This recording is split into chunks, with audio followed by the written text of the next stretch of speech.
오늘 은혜 받으실 하나님 말씀은 구약 성경 잠언 6장 6절에서 11절까지의 말씀입니다. 잠언 6장 6절에서 11절까지의 말씀을 다 같이 봉독하시겠습니다. 게으른 자여 개미에게 가서 그가 하는 것을 보고 지혜를 얻으라. 개미는 두령도 없고 감독자도 없고 통치자도 없으되 먹을 것을 여름 동안에 예비하며 추수 때에 양식을 모으느니라. 게으른 자여 내가 어느 때까지 누워 있겠느냐? 내가 어느 때에 잠이 깨어 일어나겠느냐? 좀 더 자자, 좀 더 졸자, 손을 모으고 좀 더 누워 있자 하면 내 빈궁이 강도같이 오며 내 곤핍이 군사같이 이르리라. 아멘. 할렐루야. 오늘도 3일 동안 영적 성장의 3대 혁명이라는 제목으로 오늘 말씀 은혜를 나누기 원합니다. 혁명이란 말을 쓴 것은 완전히 바꿔야 된다는 것을 의미합니다. 오늘 첫째 날 삶의 자세 혁명을 제목으로 말씀을 나눕니다. 잠언서는 우리 모든 하나님의 백성들이 어떻게 살아가야 할 것인가, 삶의 지혜를 기록한 성경입니다. 이 삶의 지혜를 기록하면서 강하게 세 차례나 우리들이 반드시 고쳐야 될 문제를 지적한 것이 바로 게으름에 대한 것입니다. 게으름. 삶의 자세 가운데 특별히 게으름을 바꾸지 않으면 어떠한 그 삶에 성공도 기대할 수 없다고 하는 것입니다. 우리 한국 사람들에게 아주 나쁜 영향을 미친 노래가 하나 있습니다. 우리 옛날 어르신들이 무슨 노래를 부르냐면 노새 노새 젊어 노새 늙어지면 못 노나니, 그런 노래가 있습니다. 그 노래 가만 살펴보면 젊어도 놀고 늙어 놀고 늘 놀자고 하는 것입니다. 일하세요 일하세요 젊어서 일하세요, 늙어지면 못 일하나니 이렇게 돼야 되는데 노새 노새 젊어 노새 늙어지면 못 노나니 젊어도 놀고 늙어도 놀고. 그래서 우리 한국의 선교사가 처음 왔을 때 보니까 농촌에서 농산일만 끝나고 앉아갖고 술을 먹습니다. 겨울에 농사를 할 일이 없으니까 내내 노름을 합니다. 그리고 아이들이 15살, 16살만 지나가면 담배잎을 말아서 피웁니다. 아이고, 한국 사람이 변화되려면 먼저 예수 믿고 술과 담배, 노름을 끊어야 되겠다. 그래서 우리 한국의 크리스찬들이 술, 담배를 하지 않는 것입니다. 왜냐? 술과 담배, 노름이 우리 민족을 망하게 하는 것을 알았기 때문에 선교사들이 일찍이 와서 예수 믿는 사람들을 술 먹지 마십시오, 담배 피지 마십시오, 노름하지 마십시오. 이것은 한국 사람이 아직 거기 빠져 있었기 때문에 아주 술 중독, 담배 중독, 노름 중독에 빠졌기 때문에 그것을 엄히 금한 것입니다. 그래서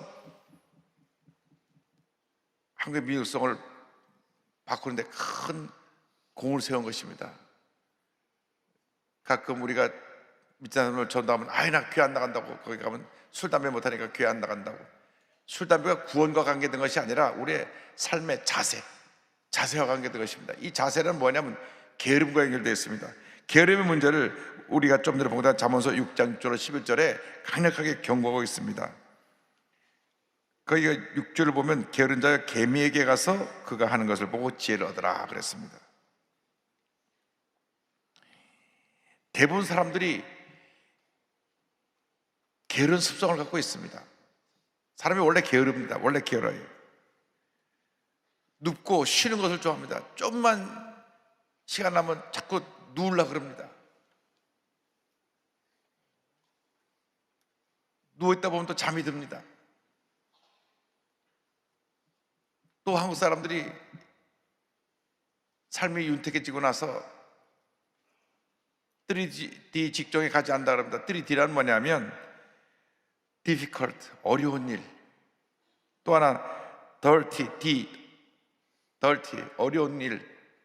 세 번째 dangerous, 위험한 노동 현장에 가지 않으려고 하지 않습니다. 그러니까 3D 업종에 안 가요. difficult, dirty, dangerous, 어렵고 더럽고 위험한 노동 현장에 가지 않아서 외국인 노동자들이 와서 그 험한 일을 하는 것입니다. 우리가 언제 찬밥 도움밥을 가릴 때가 있었습니까? 70년대 60년대 전에 얼마나 우리가 열심히 일했습니까? 새벽적인 훈련회 하면서 교회에서는 새벽 기도 드리고 건설 현장에서 나가서 일을 하고, 그러던 때가 우리 한국의 60년대 70년대입니다 엄청난 경제 부흥성장을 했습니다. 6.25 전쟁 이후 전 세계에서 유일하게 원조받던 나라에서 남을 원조려는 나라가 우리 대한민국입니다. 6.25 직후에 1년에 소득이 67달러 하던 것이 지금 3만 5천 달러가 된 나라입니다. 그런데 3만 불이 넘어가 나서부터는 풍요로움 속에서 게으름이 왔습니다. 게으름. 그러다 보니까 이 한국이 무너지고 있는 것입니다. 게으르다 보니까 밤낮 데모를 합니다. 편하지 않게 해주면 데모를 하는 거예요. 편하게 하고 싶어서 왜 자꾸 더 일을 시키냐, 일을 하는 시간도 줄여라, 우리 일하는 시간 외에는 아무것도 일을 시키지 말라, 자꾸 그런 불만이 터져나오고 있는 것입니다. 그래서 우리 대한민국의 발전이 지금 주춤하고 있는 것입니다. 예수 믿는 사람부터 생각을 바꿔야 됩니다. 예수 믿는 사람부터 게으름을 쫓아내야 되는 것입니다. 성경에 개미를 가리켜서 우리에게 가르쳐 주십니다. 개미에게 가서 지혜를 얻으라. 개미는 감독자가 없어도 스스로 미래를 위해서 열심히 준비하는데, 만물의 영장인 인간이 개미보다도 못해가지고 등 따숩고 배부러졌다고 놀기를 좋아하면 안 된다고 경고한 것입니다. 그래서 게으름은 빈궁과 공피의 지름길이라는 것을 잊지 말기를 바랍니다. 그래서 잠언 6장 11절 보면 내 빈궁이 강도같이 오며 내 곤핍이 군사같이 이르리라 하는 말씀이 나옵니다. 그래서 스스로 우리가 자꾸 게으름을 합리화시킵니다. 그래서 잠언 24장 가보면 또 게으른 자에 대한 얘기가 나오는데, 게으른 자의 밭과 포도에 대한 이야기가 나옵니다. 24장 3절로 34절을 보니까 내가 게으른 자의 밭과 지엄 자의 포도원을 지나며 본즉 가시덤불이 그 전부에 퍼졌으며 그 지면이 거친 불로 덮였고 돌담이 무너져 있기로 내가 보고 생각이 깊었고 내가 보고 훈계를 받았노라. 내가 좀 더 자자 좀 더 졸자 손을 모고 좀 더 누워있자니 내 빈궁이 강도같이 오며 내 곤핍이 군사같이 이르리라. 똑같은 말씀이 다시 한번 6장에서 24장에서 반복됩니다. 여기 보니까 게으른 자는 지혜가 없는 자라고 하는 말씀을 강조하고 있는 것입니다. 지혜가 없기 때문에 그 삶에 꿈이 없고 게으름이 그를 무기력에 빠지게 하는 것입니다. 여러분, 게으름처럼 위험한 것이 없습니다. 새벽에 나와서 부지런히 나오는 겁니다. 새벽에 나오기 위해서 일찍 잠자리 들고 일찍 알람 맞추려고 깨어서 새벽에 나와야 이 새벽 기도에 은혜가 임하는 것입니다. 아이고, 이호 목사님 좀 늦잠 자게 되지 뭐 특생 과목을 만들어갖고 왜 이렇게 괴롭히냐, 이러면 안 됩니다. 그래갖고는 우리가 복을 못 받습니다. 우리가 끊임없이 도전하고 또 도전하고 또 도전하고 도전해야 되는데, 새벽에 중요한 것은 새벽 1시간이 낮 3시간과 똑같은 효과를 갖고 오기 때문인 것입니다. 그래서 새벽에 2시간 일찍 일어나는 사람은 하루에 30시간을 사는 사람입니다. 새벽 시간이 크게 중요합니다. 우리나라의 모든 리더들이 새벽형 인간입니다. 그 대표적인 사람이 대우 김우중 회장입니다. 그분은 새벽 4시에는 어김없이 일어나서 하루를 준비합니다. 회사에서 제일 부지런한 사람이 회사 사장입니다.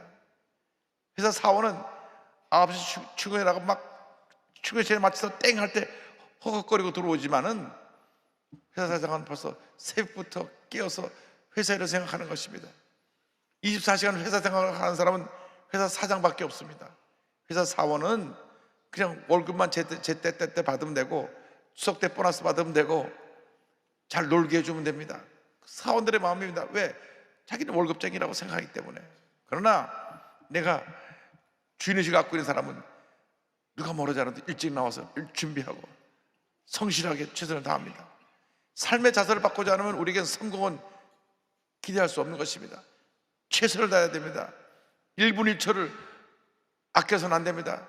그냥 편하자고 두 다리 뻗고 누워있으면 절대 성공하지 못합니다. 신앙생활도 마찬가지입니다. 열심히 기도하고 열심히 전도하고 열심히 성경 공부하고 열심히 예배드리는 사람이 복을 받지, 적당이라는 것은 안 됩니다. 적당이라는 것은 아무런 삶의 변화가 없는 것입니다. 그냥 대충 이거 큰일 나는 것입니다. 삶의 생각을 바꾸고 자세를 바꾸지 않으면 우리는 절대로 복받은 인생을 살지 못합니다. 바뀌어져야 합니다. 생각이 바뀌어져야 합니다. 삶이 바뀌어져야 합니다. 그래서 게으른 자의 밭은 가시덤불로 덮여 있어서 그 삶이 이 죄의 결과로 다가온 것인데, 저기 오타가 나왔네요. 죄의 결과로 가시덤불이 다가왔는데, 창세기 3장 18절에 땅이 내게 가시덤불과 웅키를 낼 것이라 내가 먹을 것은 밭의 채소인즉, 성경은 말씀합니다. 이 가시덤불은 죄의 결과로 다가온 것입니다. 하나님께서 온 우주 만물을 만들어 놓고 인간을 잘 다스리도록 만물의 형상을 세우셨는데, 아담과 하와가 선악과를 먹음으로 말미암아 하나님의 심판이 임해서 땅에 가시덤불을 내게 됐습니다. 그래서 창세기 3장 18절에 땅이 내게 가시덤불과 엉겅퀴를 낼 것이라고 말씀했는데, 우리가 죄 결과로 나가는 이 가시덤불을 부지런함으로 제거해야 됩니다. 부지런함을 이길 장사가 없습니다. 부지런해야 되는 것입니다. 부지런해야 됩니다. 여러분, 어떤 경우도 게을러서는 아무 일을 이루지 못합니다. 똑같은 일을 맡겨도 최선을 다하는 사람과 적당히 하는 사람과 게으른 사람과는 나중에 큰 차이가 있습니다. 우리가 최선을 다하는 삶을 살아가면 하나님의 은혜와 축복이 임하게 되는 것입니다. 생각을 바꿔야 됩니다. 게으름을 쫓아내야 됩니다. 우리는 원래 게을러요.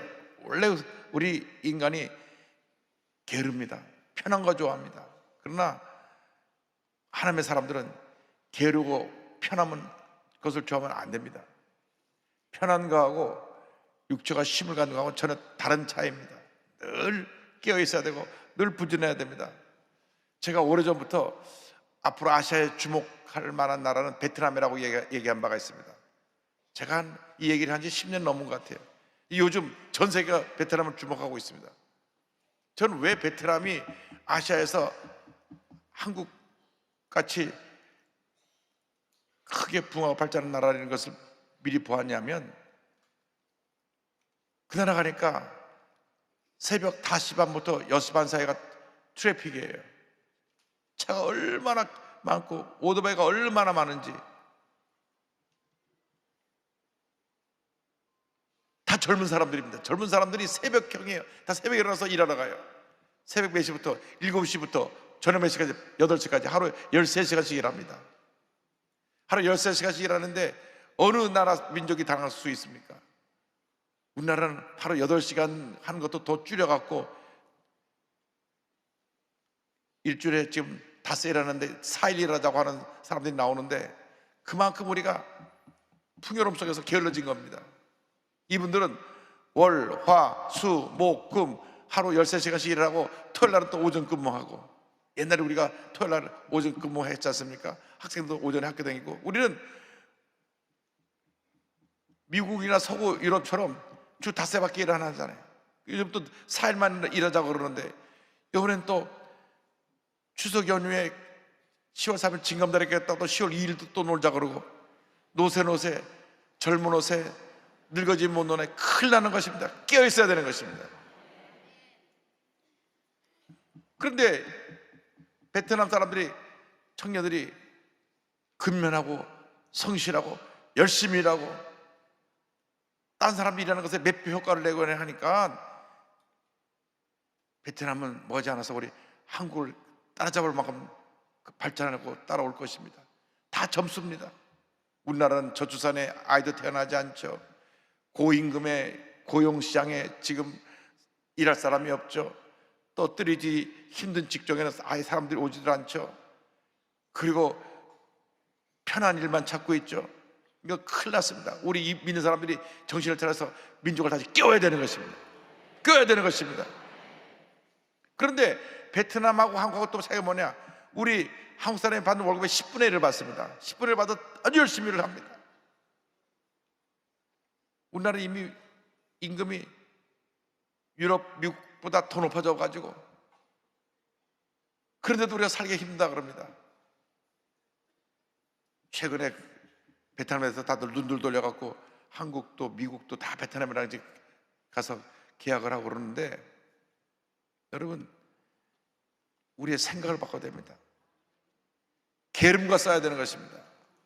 원래 우리가 게을르기 때문에 게으름과 늘 자기가 싸워야 돼요. 자기 자신과 싸워서 깨워야 되는 것입니다. 새벽형 인간이 되길 바랍니다. 새벽에 다른 사람보다 2시간 먼저 일어나길 바랍니다. 2시간 먼저 일어나서 그 시간에 성경 보고 기도하고 새벽 예배 드리고, 교회까지 못 오면 영사로라도 꼭 새벽 예배 드리고 하루를 시작하시기 바랍니다. 새벽 예배 오는 분들한테 밤낮 새벽 예배 드리라고 제가 강조하는 것 같은데, 여러분 주변 사람도 깨워야 돼요. 깨워서 우리가 2시간 앞서가자. 우리 최소도 순복음의 성도들은 2시간 앞서가야 됩니다. 2시간. 그러면 하루를 30시간을 사는 것입니다. 새벽 1시간에 3시간이기 때문에 낮 3시간의 효과보다 하루 아침 새벽 1시간에 3시간 효과가 있는 것이기 때문에 새벽을 깨워야 됩니다. 오늘 이후로 절대 어떤 경우도 늦잠 자지 않게 되길 바랍니다. 저는 평생 소원이 하루 종일 잠만 자는 것인데 언젠가 그런 날이 올 줄을 믿습니다만은, 새벽을 깨워야 돼요. 깨워야 돼. 내가 주님을 할 때 깨워야 돼. 깨 있어야 돼. 왜? 주님이 할 시간이 그렇게 평생 영원하지 않으니까, 딱 제한된 시간이니까 최선을 다해야 됩니다.